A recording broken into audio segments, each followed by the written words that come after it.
Hey guys, welcome back to another video. So आज बात करते हैं on two company. So S G Finserv and फिटफिना फाइट बैंक फाइनेंशियल्स की बात कर लेते हैं। तो उनके रिजल्ट्स एंड कौन कॉल की अपडेट्स जो भी हैं सो उसके बारे में डिस्कस कर लेते हैं। सबसे पहले बात करते हैं एस जी फिनसर्व की। तो थोड़ा सा ब्रीफ में बिजनेस मॉडल बता देता हूँ।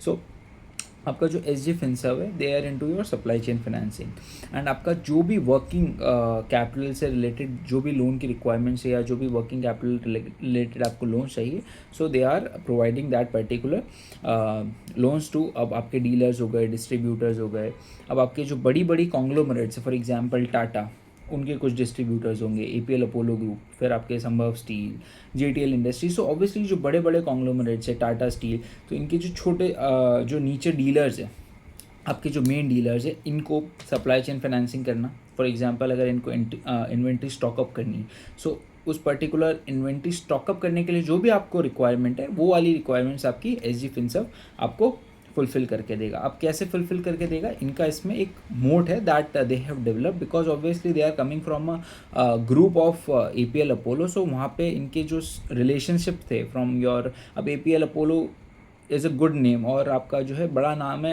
इन द स्टील इंडस्ट्री। तो ऑब्वियसली आपके टाटा, जिंदाल, इनके साथ आपके स्ट्रॉन्ग रिलेशनशिप्स है। फिर टाटा मोटर्स, आपका जो भी ऑटोमोबाइल सेक्टर है, वहाँ पे आपके साथ स्ट्रॉन्ग रिलेशंस है। तो आपने क्या किया, इनके साथ आपने एमओयू साइन कर ली, राइट। ये जो बड़े एंकर्स है, Tata, then Tata Steel, Tata Motors, Mahindra and Mahindra, तो इनके साथ आपने फॉर एग्जाम्पल एमओयू साइन कर लिया कि हम आपके जो डीलर्स एंड डिस्ट्रीब्यूटर्स हैं, इनको लोन्स प्रोवाइड करेंगे फॉर वर्किंग कैपिटल एंड अगर इन केस इन्होंने कुछ भी डिफ़ॉल्ट किया, सो आप इनको जो है next set of inventory provide नहीं करेंगे। तो ये इन्होंने एक अंडरस्टैंडिंग क्रिएट कर ली है इन पर्टिकुलर एंकर्स के साथ, एंड उसके बाद जो है आप इनको लोन्स प्रोवाइड कर रहे हो।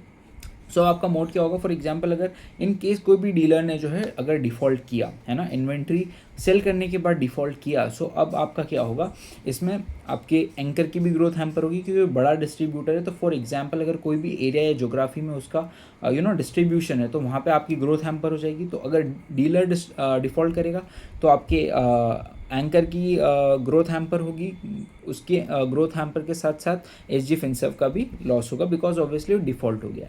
ऑब्वियसली फिर आपको रिकवरी एफर्ट्स वगैरह डालने पड़ेंगे। सो ऑब्वियसली तीनों का लॉस है। अब बेनिफिट्स क्या है तीनों को, ऑब्वियसली अगर इन केस अच्छा चलता है आपका relationship with the dealer and distributor, तो ऑब्वियसली आप भी अर्न करोगे।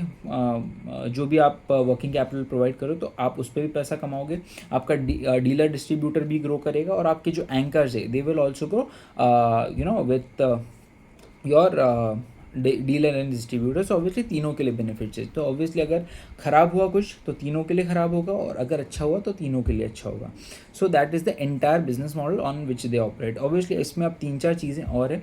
सबसे पहले इन्होंने 2 सेगमेंट्स अभी नए स्टार्ट किए, that is one is factoring and दूसरा जो है ट्रेड एस करके इन्होंने 2 चीज़ें इस्टेब्लिश करी है, and they have recently entered. अभी कुछ 5% ऑफ द बुक का एक पार्ट है। सो 5% of the book is coming from your factoring and trade S. तो ये क्या है पर्टिकुलर, सो आपके फॉर एग्जांपल एक कंपनी है, उसके रिसीवेबल्स या फिर आउटस्टैंडिंग खड़ी हुई है in the balance sheet, and उसको कुछ पैसा रिसीव होने वाला है इन दी कमिंग टाइम, जो भी उसने सर्विसेज या प्रोडक्ट वगैरह सेल करके बेचा है माल, उसके अगेंस्ट उसके पास रिसीवेबल्स खड़े। अब फॉर एग्जांपल अगर ये रिसीवेबल्स आपने जेब से लगा रखे हैं, अब आपको वर्किंग कैपिटल कोई भी नीड है, राइट। अब मैंने 100 करोड़ की मेरे पास रिसीवेबल्स खड़ी है, एंड मेरे को अब जो है 30 से 40 करोड़ की वर्किंग कैपिटल की रिक्वायरमेंट है। तो अब क्या होगा कि मैं ये जो रिसीवेबल्स मेरे आउटस्टैंडिंग है इन द बैलेंस शीट, तो मैं लेके जाऊंगा एस जी फिनसर्व के पास, बोलूँगा कि मेरे रिसीवेबल्स हैं, ये पैसा आना बाकी है, आप क्या करो, इन पर्टिकुलर रिसीवेबल्स को खरीद लो एट अ डिस्काउंट,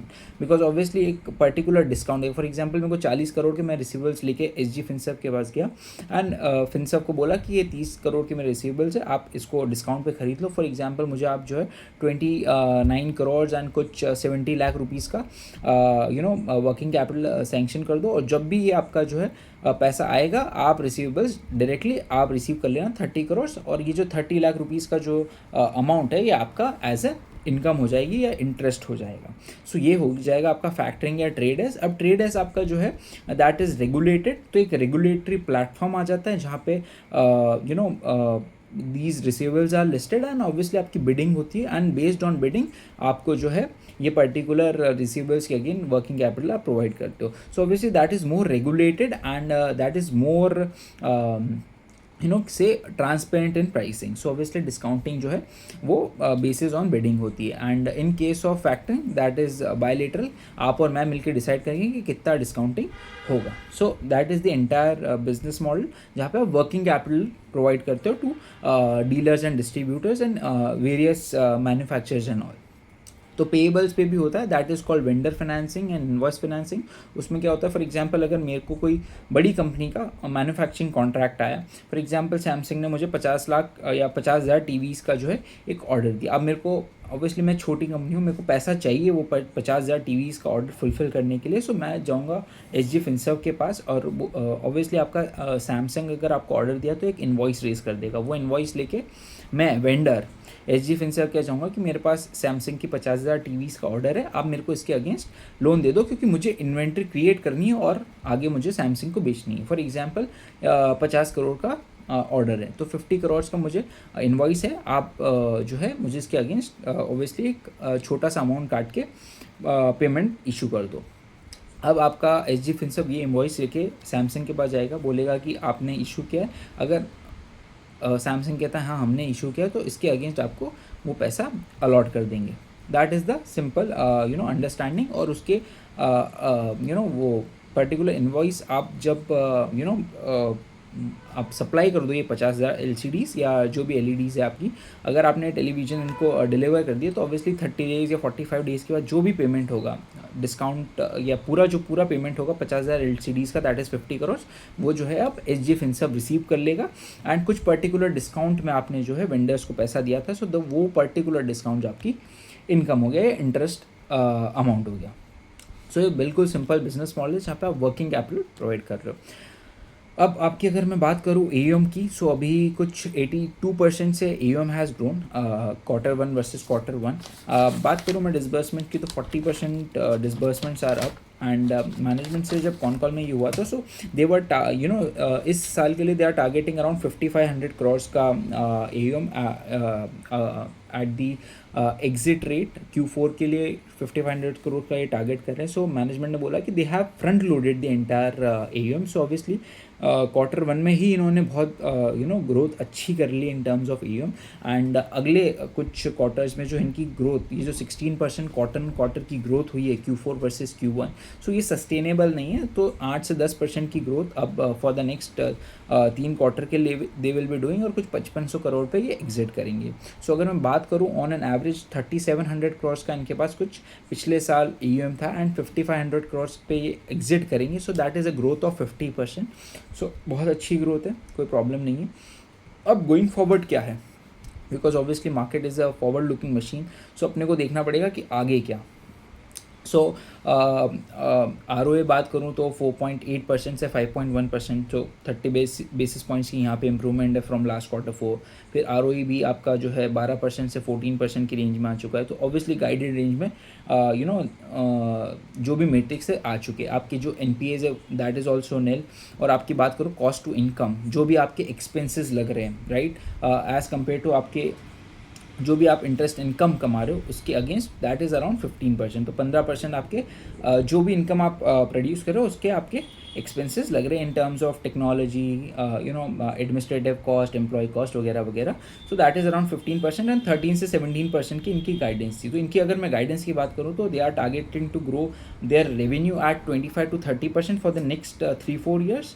आपकी PAT growth will be at around 30-35% because obviously they are a platform business. Technology create कर रखी है एंड उस पर्टिकुलर टेक्नोलॉजी पे आप जो है अब स्केल करने वाले हो. तो आपकी जो फिक्स्ड कॉस्ट है that is your employ cost, your technology cost, that will not grow in proportion to your AUM growth. So वो ऑपरेटिंग लेवरेज आपको मिलेगा, इसलिए आपकी PAT growth will be faster than your AUM growth. अब मैं बात करूँ ROA की, तो ROA 4.5 से 5% का दिया टारगेटिंग और आपका ROE 14 to 16% की रेंज में दे आर टारगेटिंग. सो अगले 2 सालों में आप जो है डेट रेस करके या आपका ROA इम्प्रूव होगा, आप डेट रेस करोगे एंड बेसिस ऑफ दैट उस पर्टिकुलर डेट पे जो है आप ग्रो करोगे एंड आपका जो ये ROE है इसको आप इम्प्रूव करके 16% तक लेके जाओगे। सो आप वही डेट टू इक्विटी को जो है आप ओवर 3x के आसपास लेके जाओगे अगले 2 सालों में, और उस पर्टिकुलर डेट पे आप जो है ROA बना के ROE को अराउंड 16% के आसपास लेके जाओगे। That is the target that management is having. और आप जो है मैनेजमेंट ने ये भी रीआइट्रेट किया कि ऑब्वियसली 40-50% की ग्रोथ पॉसिबल है, but they don't want to grow at the sake of growing. तो ग्रोथ के साथ साथ they want to maintain their nil status of your NPAs। तो NPAs इनके ज़ीरो है, क्योंकि ऑब्वियसली इनका जो manage understanding of these anchors and obviously जो underwriting they are doing, तो उसके बेसिस पे आपका जो अंडरस्टैंडिंग है that is very solid, and उसकी वजह से आपकी जो ये निल NPAs वाली जो एसेट क्वालिटी है दैट इज़ वेरी प्रिस्टीन। क्योंकि ऑब्वियसली लेंडिंग का बिजनेस है जहाँ पे पैसा देते हो आप, एंड ऑब्वियसली कुछ ना कुछ पैसे का लॉस होता ही है, but obviously maintaining this kind of asset qualities it's commendable.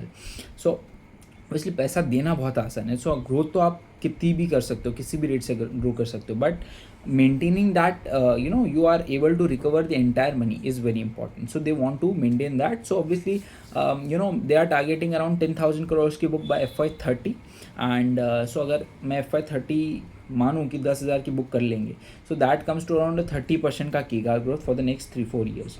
और अगर मैं बात करूँ, मैनेजमेंट ने ये भी बोला कि FY29 तक भी हम पहुँच सकते हैं, दैट इज़ अराउंड 38 to 40% की कीगा growth for the next 3 years, 27, 28, 29। तो 38% से they will be growing their book. So obviously अब मैं बात करूँ तो 30 से 38% के आसपास ये अपनी बुक को ग्रो कर सकते हैं, और 10,000 करोड़ तक पहुँचने के लिए इनको कोई भी इक्विटी रेज की ज़रूरत नहीं है। They will be raising debt, and उसके हिसाब से they will be reaching that particular level. Obviously अब जो है ऑपरेटिंग लेवरेज इनको मिलेगा, और अगर अच्छा पैड ये जनरेट कर पाते हैं अगले 3-4 सालों के लिए, सो ऑब्वियसली इनको इक्विटी की कोई ज़रूरत ही नहीं है।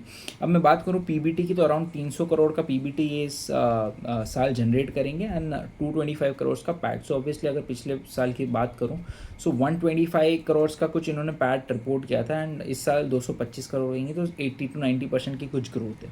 सो ऑब्वियसली 80 से 90% अगर आप पैड में ग्रोथ कर रहे हो, एंड ऑब्वियसली ये ऑपरेटिंग लेवरेज आपको कंटिन्यू मिलता रहेगा, so obviously you will be easily able to grow. आपका 30-40% की रेट से आपको ग्रो करना है, so that will be equity आपको विदाउट रेस करके जो है आप you will be able to grow.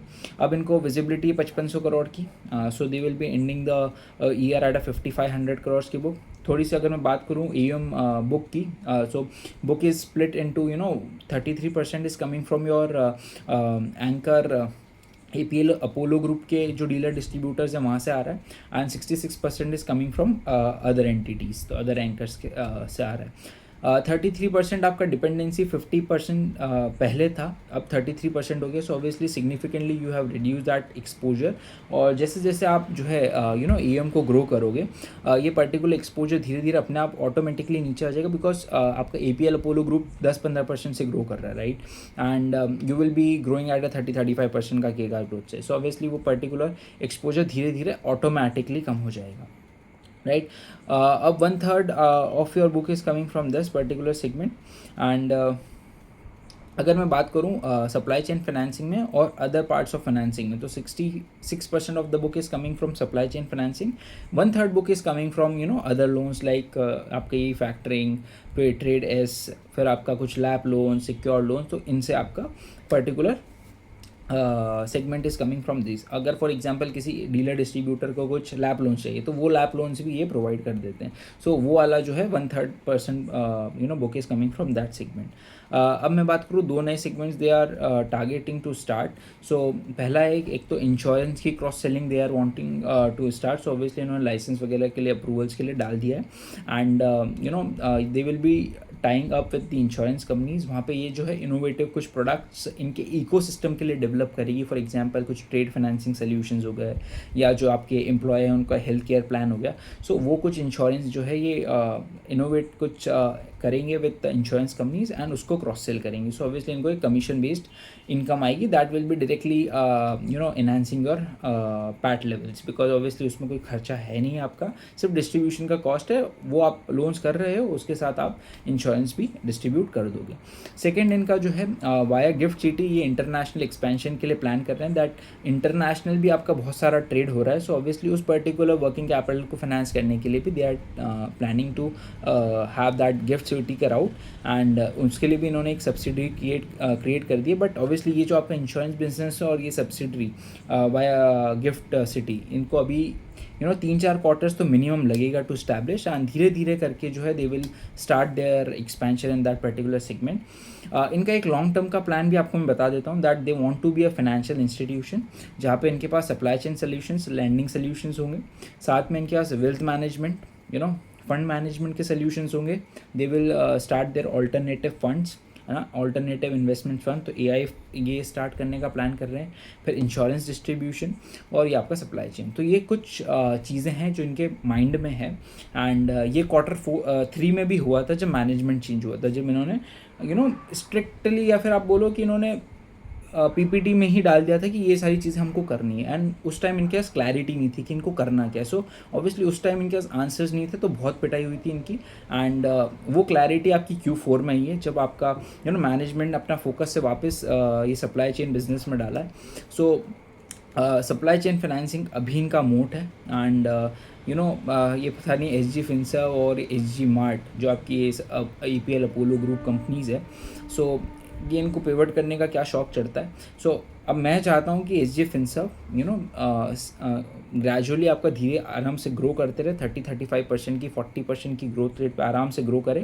And आपका जो निल स्टेटस है आपने मेंटेन कर रखा है NPS का, ये अगर आप मेंटेन करते हो अगले 3-4 सालों के लिए और 35-40% के रेट से आप ग्रो कर लेते हो, सो ऑब्वियसली अच्छी वेल्थ क्रिएशन हो सकती है. बट ऑब्वियसली ये एग्जीक्यूशन अपने को देखना पड़ेगा कि आपका जो ये NPA का जो स्टेटस है दैट इज़ मेंटेन, एंड आप इस पर जो है आपका जो मोट है, जो आपका स्ट्रॉन्ग पॉइंट है, उसको आप मेंटेन कर पा रहे हो और अच्छे रेट से ग्रो कर पा रहे हो. सो यही अपने को देखना है. And things are going in the right direction for the company. नया मैनेजमेंट आ चुका है, they are focused and supply chain financing पे ध्यान दे रहे हैं. उसके रिलेटेड जो सोल्यूशंस होने चाहिए, फैक्टरिंग या ट्रेडर्स, आपके इनवॉइस डिस्काउंटिंग और चीज़ें, पेबल्स पे, रिसीवेबल्स पे, जो भी वर्किंग कैपिटल लोन्स प्रोवाइड करने चाहिए they are providing, and directionally business is going in the right direction. So कोई प्रॉब्लम नहीं है. बस every quarter we need to track कि आपका जो ये एसेट क्वालिटी का मैट्रिक्स है ये आपका जो है डिटेरियोरेट ना हो. सो यही अपडेट था ऑन SG फिंसर्व. आपका ये फेड फीना जो आपका फेड बैंक फाइनेंशियल्स है, इसका मैं अगला नेक्स्ट वीडियो में जो है जो भी अपडेट्स वगैरह उसको शेयर करता हूँ, क्योंकि वीडियो बहुत लंबा हो गया. एंड आई होप कि आपको समझ आया होगा business model. So it's one of a kind business model जहाँ पे आपके asset quality is good in a lending business. So yeah so this was the update, and will meet you in the next video. Till then bye and take care.